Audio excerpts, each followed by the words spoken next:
Ladies and gentlemen, at this time, we will be beginning our services for Mrs. Barbara Coleite. If I could please ask you to silence your cell phone and any other noise-making devices. Officiating today will be Rabbi Michael Sumner.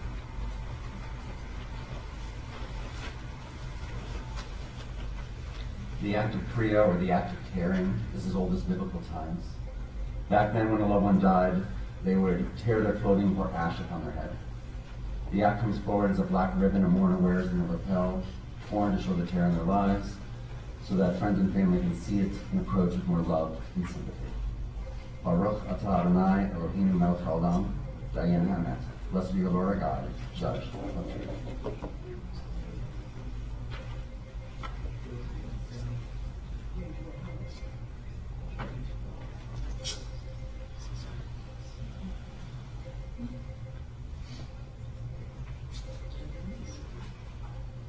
We have one phone going off. There's one phone switch. We help each other.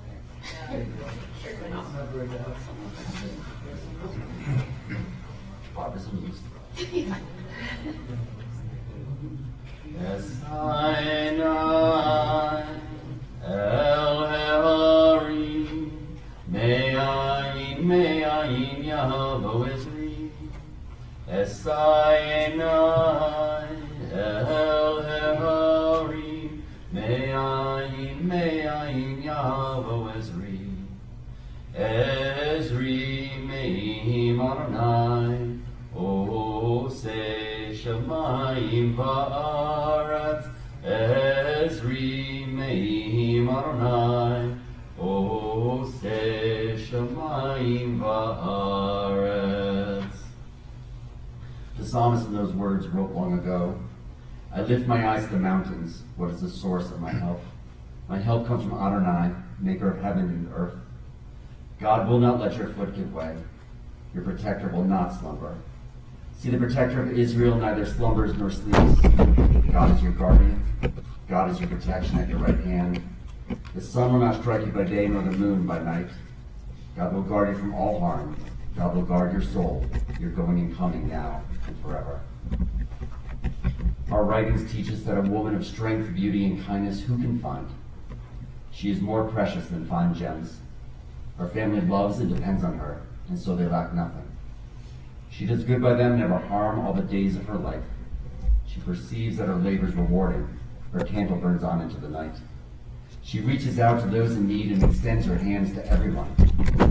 She is clothed in strength and dignity, and she faces the future cheerfully. She speaks with wisdom. The law of kindness is on her lips. Her children rise up and bless her. Her family entire sing her praises. Many daughters have done valiantly, but you excel them all. We are here too soon after Jason's death. In our continued grief, we hold each other even closer now. Barbara Coleite lived the best life she knew how in her 86 years on earth. She was kind and dedicated to her family and friends her entire life. This moment comes for all of us when we must grieve for our loss while remembering all that was good of our loved one. Daughter of Mayor and Hannah, both of blessed memory. Cherished wife of Howard for 61 years. Beloved mother of Michelle and Jason of blessed memory. Mother-in-law, but more of mother to Tanya and Alan. Grandmother to Robin, Alex, Nate and his wife, Tiaja, Hannah and her fiance, Alex, Nick, Jacob, and Joshua. Aunt to Lauren. Blessed to have met her new great-granddaughter, Natasia, survived by her brother Mark, Lauren's father and his partner, Jana. Predeceased by her sister Freda, of blessed memory. Cared so dearly by Larry in these last years. Friends of so many. May we remember Barbara for her beauty, intelligence, sense of humor, and kindness, and may her memory always be a blessing. A poet wrote, "If you are reading this, then I must be gone. Remember me true, my good days and bad, although I hope our memories hold more smiles than pain. Remember the days filled with laughter, so that your tears of grief may hold some sweetness and less sorrow. I never claimed perfection, although I'm still convinced I was right a lot. But please forgive me those moments when I couldn't admit I was wrong. Life is built day upon day, where memories accumulate like fallen leaves in autumn. We keep only the most special and colorful ones, while the rest are swept away and forgotten. I'm so blessed for all my days you filled with so much color. If this is being read, and I'm off elsewhere never to return, remember my love for you more than anything else, because in the end, that is the best gift that I can leave you." The Birds made popular these ancient words of Ecclesiastes when they sang that there was a time for everything, and a season for every activity under the heavens. A time to be born and a time to die. A time to plant and a time to uproot. A time to tear down and a time to build. A time to weep and a time to laugh. A time to mourn and a time to dance. A time to scatter stones and a time to gather them. A time to embrace and a time to refrain from embracing. A time to search and a time to give up. A time to keep and a time to throw away. A time to tear and a time to mend. A time to be silent and a time to speak. And now is the time to speak of Barbara's incredible life, as I invite up her daughter Michelle and her granddaughter Hannah to speak.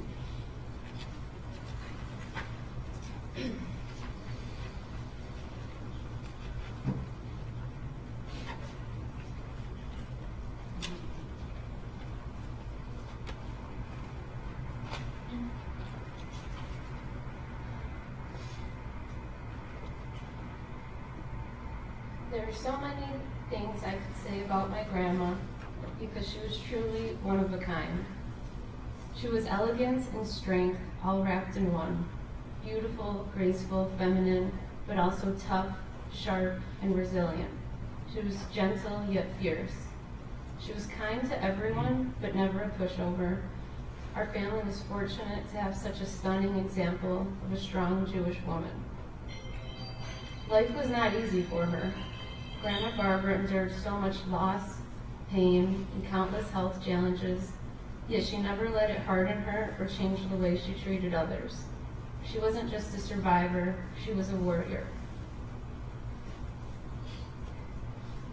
No matter what life put in front of her, she persevered with dignity. She kept doing the hard things, whether it was her weekly physical therapy, her cancer treatments, or navigating the deepest grief. She persevered. Even when it became difficult to leave the house, she still pushed through and did what she needed to. Barbara Coleite took pride in herself. Her hair was always done, nails on point, makeup fresh. She was just as beautiful on the inside as she was on the outside. And she always showed up. Nothing was ever too small to celebrate, especially if it involved her grandkids. She never missed a dance recital, a basketball game, karate tournament, or a camp send-off. She attended every graduation and birthday party. Every year, she was the first person to call me early in the morning to wish me a happy birthday before anybody else. Some of my best days as a kid were spent in the back seat running errands together. I'd watch her get her hair or her nails done at the beauty salon. We'd browse Target, grab a sweet treat, and find a new treasure at Barnes & Noble. Nights would end with a game of cards and an episode of Everybody Loves Raymond. As the years went on, time together turned into ladies' lunches, strolls around the botanic gardens, going to art fairs and musicals. But the sleepovers continued. We loved our girl time. Mom and I would stay at Grandma's house for the weekend, and we all had the best times together. Grandma was always so happy when we stayed over for the night. We'll cherish those memories forever. She loved beauty, culture, and creativity. Her brisket and meatballs were family favorites. She was a regular at the library and could fly through a new stack of books like nobody's business. She was always excited to take us to the newest movies. Regal Cinemas in Lincolnshire was the usual spot. Before there were weather apps, Grandma always had the forecast memorized. She knew which stations had the best gas prices and kept her tank full. If her gas tank ever reached half empty, it was an emergency. She made sure our tanks were full too. She always was thinking of the people she loved. She had such joy in giving us little gifts just because. Cute socks, bracelets, crystals, and Kleenex. She was the queen of, I saw this and thought of you. Whenever she gave us something special, she'd always say, wear it in the best of health. As I got older, Grandma became one of my closest friends. We were so alike. She and I shared the same allergies, anxiety, and impatience. To be Jewish is to complain, and she was my kvetching buddy. We'd take turns sharing our daily gripes, and somehow we'd always end up laughing about it by the end of the call. I called her about everything, from good report cards and new haircuts to difficult doctor visits. She always listened and understood in a way no one else could, a true friend. Every time I left her house, she'd say, call me when you get home, and I always did. She worried because she loved deeply, and if Barbara Coleite worried about you, you were lucky. After my grandpa died, when the grief felt too heavy to carry, I remember telling her, Grandma, I can't do this anymore. And she looked at me and said, we must, Hannah. We have to. If Grandma can do it, you can do it. You're strong like me. And that was her. The last time I saw her was on Mother's Day, after she'd been badly injured from her fall. She was so swollen, could barely move or speak. But I was leaving her house. Suddenly I heard her yelling, Hannah, Hannah, from the kitchen with all her might, like there was some sort of emergency. And I went over to her worried that something was wrong. And she said, take a look at this yarn to make sure you like these colors. Even through her discomfort, she was always concerned about others, and she was thinking about the blanket she planned to make me. I don't think words can ever fully express the gratitude I have for the role she played in my life. My grandma is imprinted in everything I do. She's why I never skip my skincare before bed, why I double check the locks at night, honestly triple check, why I always bring a light jacket in case it's cold, why I know that a woman should always have her own bank account and a secret stash of chocolate. And lastly, she is why I have such a big heart. Whenever we said goodbye, she always had to have the last word. After I'd say, I love you, she'd say with enthusiasm, I love you more and I've loved you longer, like she was proving a point. Now it's my turn to have the last word. Grandma, I love you more and I'll love you longer.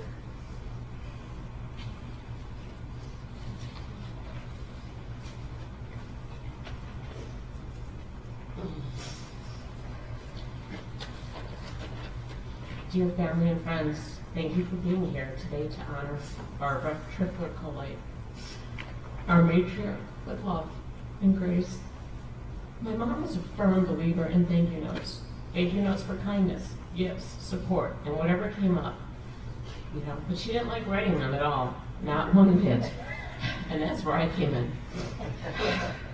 She thought I wrote better, conveyed emotions and sentiments better, blah, blah, blah. So most of the time, I would write them for her. But over time, I encouraged her, as she did me with other things, to write the draft, and then I would clean it up for her. I believed in her abilities and gifts, even when she didn't. So today, I stand before all of you with deep humility as I share my thank you note to my first best friend, my mom. Dear Mama, thank you for teaching me strength to overcome the obstacles that life gives us, the resilience to get up and face the new day, the new situation, and to pursue your dreams. You sacrificed your dreams, and you always supported mine. From journalism summer experiences, working art fairs with me in the hot summers, and picking up paint at every Kmart and Michael's imaginable, and pushing me, even now, to publish my book. And I'm getting there, we're getting closer. Thank you for instilling in me that family is always first. Love wins all, and the importance of self-love as you continue learning how to love and treat yourself kinder. Thank you for climbing many mountains together, discovering the best artisans, cotton sweaters, and books, and that there's no distance too great for the best chocolate, coffee, and restaurants. Thank you for devoting yourself to my children, Nate and Hannah. Being their grandmother was your favorite role, and after, of course, being my mom. But your love and your interest and your worry, your protection and your care from them, part of your legacy. I promise you that I will make sure Natasha has the best of me. Thank you for the best hugs and kisses and holding my hand throughout the 62 years I was blessed with you. People would laugh because we had the same jackets or purses or other clothes, but I didn't care. It was an outward display of how strong our mother-daughter bond was. Today I say, let them be envious and let them aspire to what we had and what we shared. We know that you would not want us to cry for you continuously, but for now, we will. We will remain forever in all our expressions. You will remain forever in all of our expressions, our behaviors, and our hearts. Lastly, thank you for loving and accepting all of us and continuing to watch over us the rest of our days. I love you, Mom. Always, Michelle.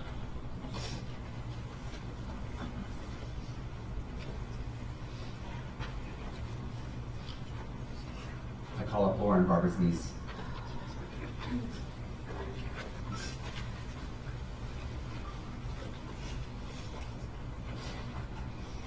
I hear a lot of similar themes here because that's who Barbara was, so it's a testament to her. Barbara lived many lives in her 86 years.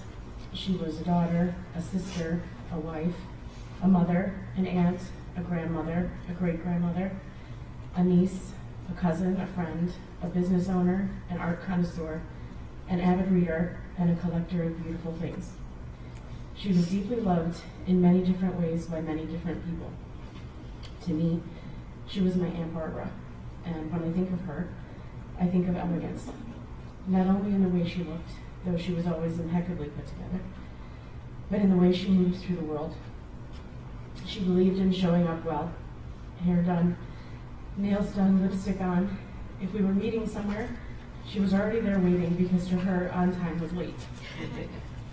There was always somewhere to go, someone to see, something happening. She had places to be, plans to make, people to call. She wanted a full life, and she lived one. But what made her truly beautiful was not simply how she looked. It was her spirit. She was curious. She loved to read. She loved to know what was new and what people were talking about. One of my favorite memories is walking through department stores with her, and she'd ask me, "What's new? Who has the latest collections?" Well, we swatched makeup colors all the way up our arms. She loved beauty, but even more than that, she loved being engaged in the world around her. She had warmth, a kind of warmth that made ordinary moments feel memorable. And she loved life's little indulgences, a prime rib and a baked potato, a lemon drop martini, good chocolate, We'd stop at gourmet chocolate stores eating our treats together in the car, and then we'd destroy the evidence before walking into the house, so there wouldn't be any questions or unnecessary criticisms later. Those moments I'll cherish forever, and I know many of you have your own moments and memories, because that's how Barbara was. She was sharp, fiercely independent, strong in ways both visible and invisible. She lived through so much in her life, and yet she never lost herself. Even at 86, her mind was still distinctly hers, thoughtful, observant, and quick. And she carried herself with dignity. She believed in manners, in respect, in showing up on time, in keeping your word, in presenting yourself properly to the world. Those things mattered to her. And when I think about where some of that came from, I think about the bond she shared with her parents, her family, and her brother, my dad. She wasn't only his sister. In so many ways, she was also a second mother to him, and he'll say that now. And if he knew them both, he could see the similarities so clearly. The work ethic, the discipline, the importance of reputation, the expectation you arrive early, never late. But also something more than that, the belief that every person deserves respect, no matter who they are or where they come from. Those values shaped our family, and she loved our family deeply. And when someone became important to one of us, they became important to her too. When I introduced her to my now husband, Adriel, she loved him immediately. Sometimes she would want a girls' day together, just us, and other times she'd say, make sure to bring Adriel, I miss him too. That was Aunt Barbara. She made people feel welcomed fully into her life and her heart. There are some people whose presence is so vivid, so specific, that it's impossible to imagine the world without them. Aunt Barbara was one of those people. But the people we love never fully leave us. They remain in the traditions we keep, in the stories we tell, in the standards we set, the laughter we remember, and the love they shared with us. I will miss her deeply, like we all will. But I also know that every time one of us arrives early, puts ourselves together before walking out the door, asks somebody what's new, lingers over good chocolate, or insists on living life fully, there she will be. And what a gift it was to know her.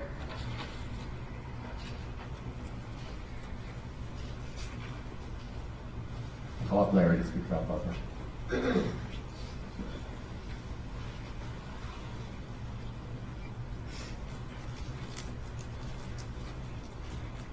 a lot I could say, and for those who don't know me, I am Larry. I've been taking care of Barbara for the last few years, and we were like, I don't know, we were like this. And I could say more, but I'm gonna try to keep it short, guys, because I'm still in awe. To be honest, this is still a shock to me. It still feels unreal. I don't want to believe it, and I've had a hard time believing that she's gone and no longer here with us. But I guess when God calls your name, when He calls your number, it's time for you to go. I used to joke with Barbara sometimes, and she would tell me, I would joke with Barbara sometimes, but she would tell me that she had a bad dream or she felt like someone was chasing her or coming for her. I would tell her, don't worry, Barbara, God doesn't want you. He's not going to take you. He doesn't like those who fight back. He likes those who are going to go easy. And she would laugh, and I would say, right, Barb, you're a fighter, you're strong, you're not giving up. And she would say, yep, and give me a thumbs up. I'm going to miss those moments. I'm going to miss her girlish smile, her beautiful skin, her attitude, her spirit. And no, I'm not always a great attitude. Sometimes we have our moments, but we always got through it. And it was because I was always there with her. You know, sometimes there were ups and downs, and sometimes she would be in her little spaces. But we would always get through it. We would bicker sometimes, but it was like love. It was like a relationship. She was a shining light, and I was a shining light for her too. Everywhere we went, people would appreciate Barbara. People liked talking to her. I would tell her she's the life of the party. People liked having her around. She had a presence about her. I don't know if it was the beautiful skin, the girlish smile, or the nice demeanor, or all of it together, but people were always happy to see her. They were always pleasant with her. And if you were lucky, sometimes you might catch us bickering about some of the hard things she needed to do. But she would always say, Larry, I know you're doing this because you love me, and I know it's the right thing to do. And she would get through it. I'm gonna miss those I'm gonna miss the everyday things too. I'm gonna miss her asking me, "Where's the mail? Did you get the mail?" I'm gonna miss her asking if there's a package outside because she saw a truck or heard a truck, even though we know she wasn't always the best at hearing. I'm gonna miss her asking me, did I make some of that special mushroom soup that she loves that I made, or did I bring some juices? Or asking, did I make a new bracelet for her, or can I make her a bigger chain or a necklace? I'm definitely gonna miss those late night movies we would watch after playing cards. Barbara always had a real winning streak. I think she was a card shark. Okay, she beat me a lot, and even when I lost, she would say, "You can still pick the movie, Larry." And I'd say, or she would say, I'll let you win, and I would say, "I'll let you win, Barbara." And I was like, maybe I'll close one eye or play with one hand, and she would just laugh. Those laughs meant something. Barbara loved love stories, loved movies. That was her style. But every now and then I get her to watch a nice murder mystery or a thriller or even an action, and she would really get into it. After the movie, we would have a good conversation about it, and she would say, "I can't believe it," or "That was good." And then she would tell me, "You always pick a good one, Larry." And I was like, "Thanks, Bart." That's the kind of bond we had. It was the little things, the real things, the everyday moments that become the biggest things once someone is gone. And I also would tell her, sometimes I'll be around the house tinkering or laundry, doing things, and she would say to me, "Larry," because she's reading her book or doing her crocheting, she would say, "Larry," and I would say, "Yeah, Bart," and she's like, "Oh," I'm like, "I'm right behind you," and she's like, "Oh, you're always sneaking up on me." And I would tell her, I'm like your shadow. And she's like, "Me and my dad used to listen to that when I was a child. Here comes the shadow." And I would be like, "Yeah, Barb, your shadow's always behind you, but you look and you never see it. You can never see it, but when you look, it's there." So I would always be overlooking over her, watching her, making sure she's taken care of. And I think that brought her a lot of love and a lot of peace, because she would always tell me, I love you, Larry. I'm happy you're here with me. I know you're doing it for me. It was a special bond we shared, and it really brought her a lot of comfort. And during her time when her husband had passed away, I feel like it was God's divine plan to put me there with her, because she needed something to hold on to. There was a big vacuum, there was a big hole where he was. She was taking care of him. She had been taking care of people her whole life. It was hard, and now she had somebody taking care of her out of love, not out of excess, and it really brought her peace. I actually miss her. I wish she was still here so she could yell out of the casket and say something, or at least start crying with her little tears. But let me finish. Even though Barbara is no longer here with us in physical, I truly believe she's still with us in the spiritual, still shining light into our futures, still living her presence. Still leaving her presence, her strength, her memory with all of us. So I just wanted to say this: Barbie, you are loved, you are missed, not only by me, but by everyone here, and even by some who could not be here right now. We love you, we miss you, and may you keep shining bright and being strong in the afterlife. Thank you, guys. Call up Nate to talk about his grandmother. And Tiesha. Thank you for your service, Rabbi. I appreciate you coming to our channel at this time. And thank you, everybody who showed up. It's beautiful to see a full room. All the people who were touched by my grandma. Thank you for being here. And thank you, everyone else who said something. Everything they've said about my grandma is true. I've had a hard time finding the words because my grandma was a person. She was not black and white on a piece of paper. She lived in 3D.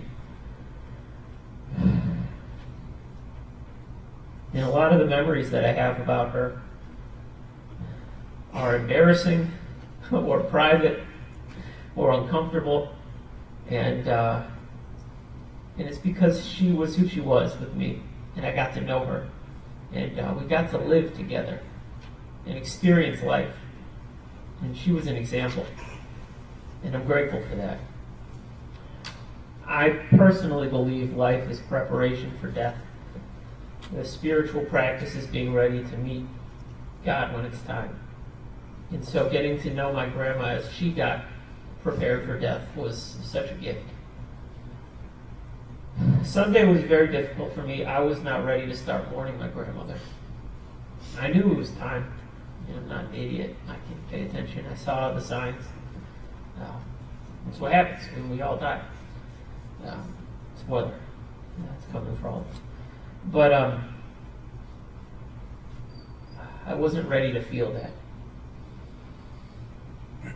And then I got in the car and I heard her voice. She said, tough shit. It's time to feel it. And so I did. I was very sad on Sunday. I was very heavy and depressed on Monday. But I owned it. I looked at it right in the face and I said, I'm depressed today. Okay. And I'm going to walk through it courageously. And then Tuesday I felt really good. And yesterday was great. And today has even been great. It's been so nice to see all of you. And I'm sure at some point, whether it's in a day or in a week or in a month, I'll lose my shit again. And I'll be sad and depressed and I'll miss my grandma. But she was a beautiful, beautiful woman. She gave me the gift of seeing her exactly how she was. She wasn't proud of every decision she made. She had things she regretted and things she would have done differently. She had people she was pissed at. She had things that she could not accept. Yet she continued on. And she showed me what it's like to get to the end of your life and meet death honestly. Say, you know what, maybe I wouldn't have done that thing. And I've learned and I've made conscious decisions. I was working in a job that I was too busy in. I felt like my life was scheduled a month at a time. And I was working 50, 60 hours a week. And I was seeing her and Grandpa maybe once a month. And I said, this is bullshit. I don't know how many more days I have with my grandma. I put dinner on the calendar every week. And I said, we're getting together for dinner. Because she was a woman worth spending time with.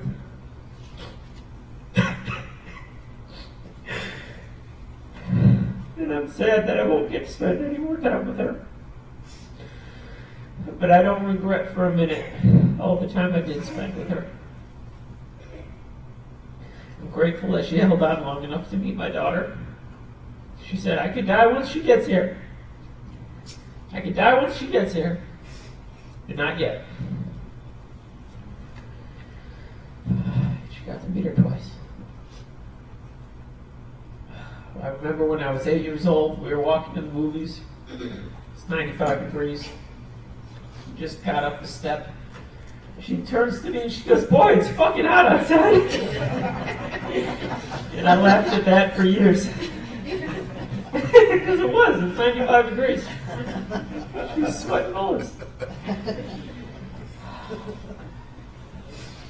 Yeah. And then when she got to be 80, the house got to be 80. And you had to take your clothes off just to walk in the door. You also had to take your clothes off if you were going to give her a shower. So my wife would do that very often. Everyone says Grandma liked to shop off of you, and sometimes she would do that. Told Tiesha, let me try that on.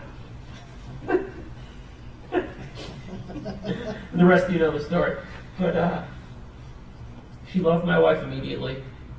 She was a proper lady. When she wrote a card, it was the wife's name first. It was Dear Tiesha and me.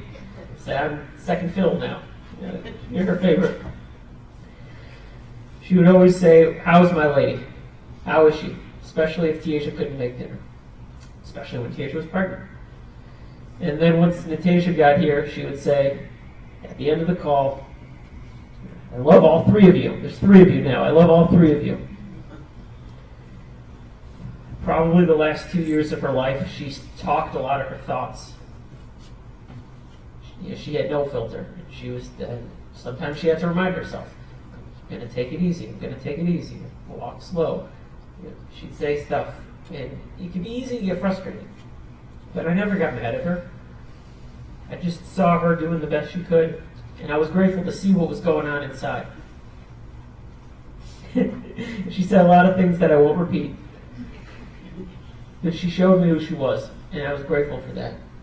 Because it helps me accept the fact that I'm who I am. You know, when I have a funeral, I'd love for you to say nice things about me too. But I'd also like you to keep it real. Because I'm a whole person. And some days I'm an asshole, and I'm hard to be around. But Grandma never made me feel like that. She always accepted me. I remember when I dropped out of college, I came home, and every Tuesday we went to the mall, we went to the movies, I made dinner for her and Grandpa. Every 6 weeks I cut Grandpa's hair. And I remember towards the end, Grandpa's hair started changing. And I'm like, Grandpa, your hair's gotten wavy. She goes, it's because Dennis won't stop brushing his hair. Dennis is always brushing Grandpa's hair. And Dennis, he cared for my grandpa, and he cared for my grandma. And Larry, you cared so much. It was the Larry and Barb show at the end. She said she never wanted to start dating again after Grandpa, but her and Larry, they proved us wrong. They were going steady. They were bickering like they'd been married all their life. And I was grateful that she had that companionship. I probably said too much, but I don't think I could, I could be here all day and I wouldn't say enough good things about my grandma. She'll be missed, and I love her. Thank you for being here.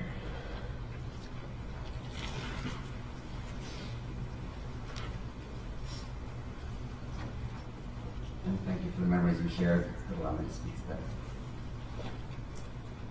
Barbara was born in Chicago and grew up in Sauganash before later moving to Claremont. She graduated from Von Steuben High School and attended Bradley University for 2 years before returning home to care for her mother and younger brother Mark. Barbara met Howard on his 21st birthday, April of 1961. She thought he was fun and funny, a good dancer, hard worker, the closer.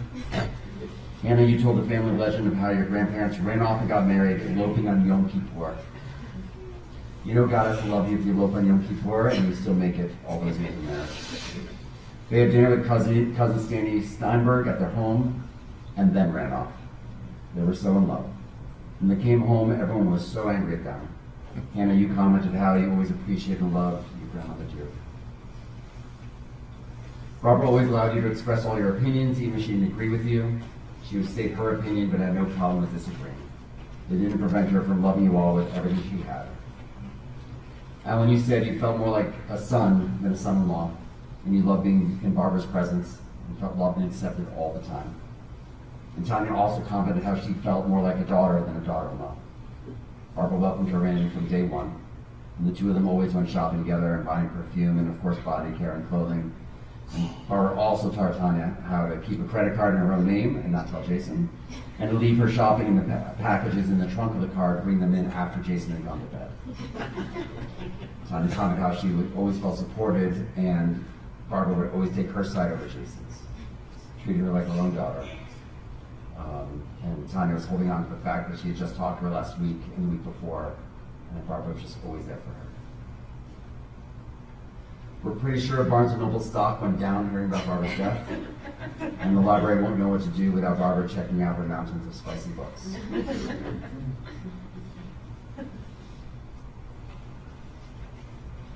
Alex, you spoke about how Barbara cared so much.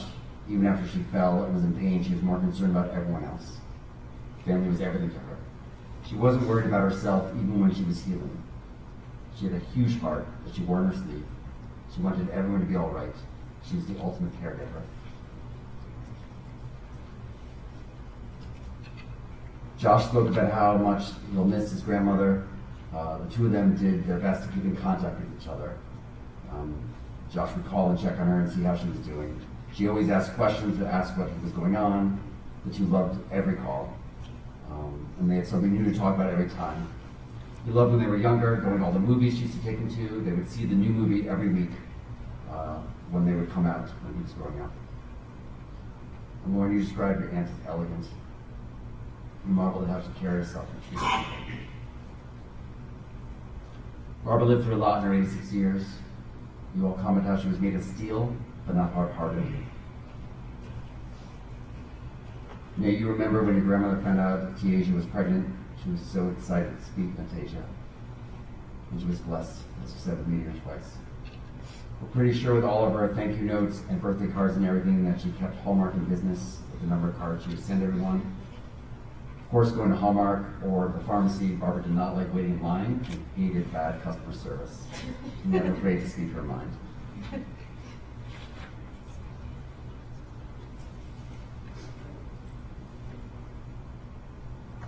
Michelle, you talked about loving your mom's eyes, how they were so bright. Barbara loved big, and was loved just as big by everyone. She was a true force of nature, and she was your best friend, your person. She will be truly missed by everyone who knows and loves her. In living, we all try to make the world a better place. Barbara succeeded. In life, we hope to raise children who remind us why we did it all, in hopes that they someday bring in more children into the world.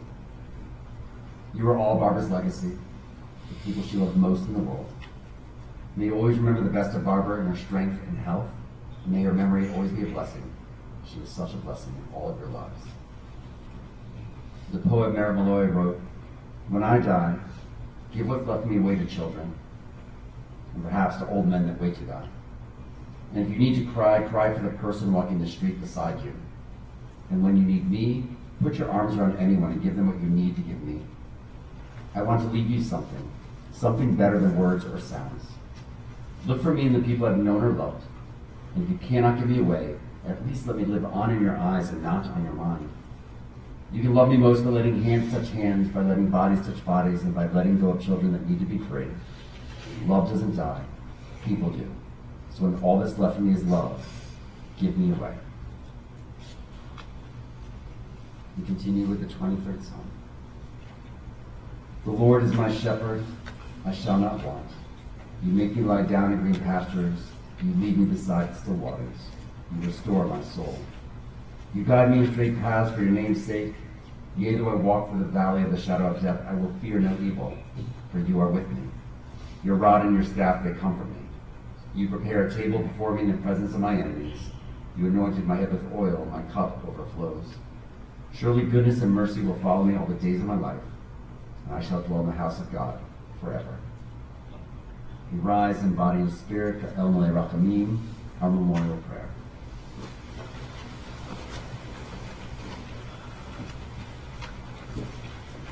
El Malei Rachamim, Shochen Bamromi, Hamseh Menucha Nechona, Tachat Kanfei Hashkina, Im Pirushim Torim, Kizohara Kemazirim, Et Nishmat Bat Adonai, Shalachal Olama, Baal Rachamim Yastereha, V'seter Kanafav Lolamim, V'yitzur V'yitzur HaChaim Nishmata,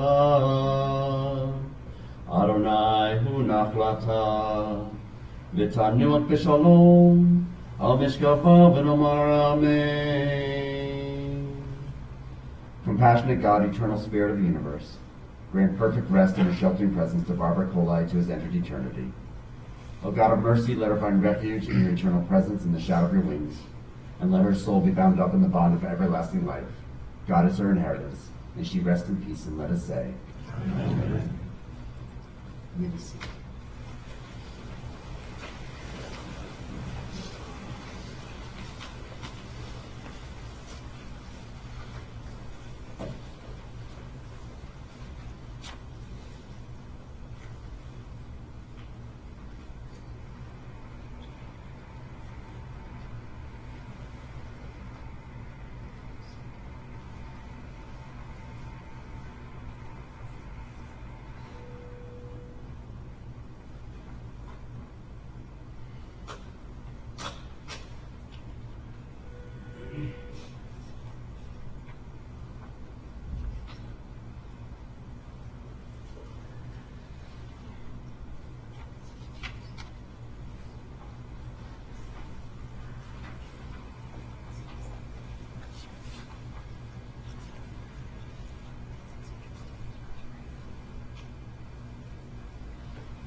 think the funeral director will come and give us instructions to follow about this casket.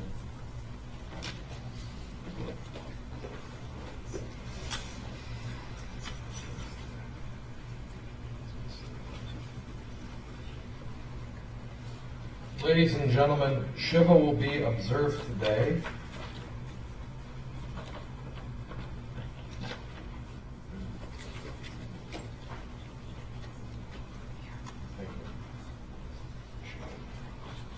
Shiva will be observed today at the Coleite residence at 40 Beaconsfield Court in Lincolnshire. This address is in your service folders. I will ask in a few moments that the following people come up to act as pallbearers: Nate Rubin, Nick Coleite, Mark Trifler, Larry Henderson, Alex Polino, Adriel Vasquez, and Alan Rubin. Ladies and gentlemen, when we exit the chapel, we're all going to try as best we can to line up alongside this building, and we will proceed together through the grave. This will not be a formal funeral procession with flags, but just through the cemetery together. Try to line up as best you can behind the hearse, and the overflow, our staff will direct you how to line up. Now I will ask everyone to please rise as we escort Barbara from the chapel.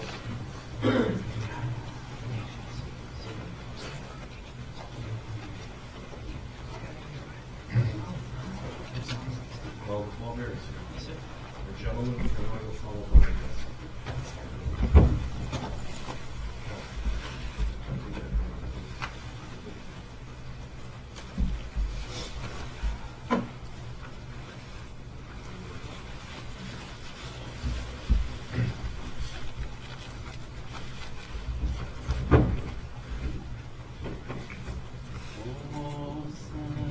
Shalom,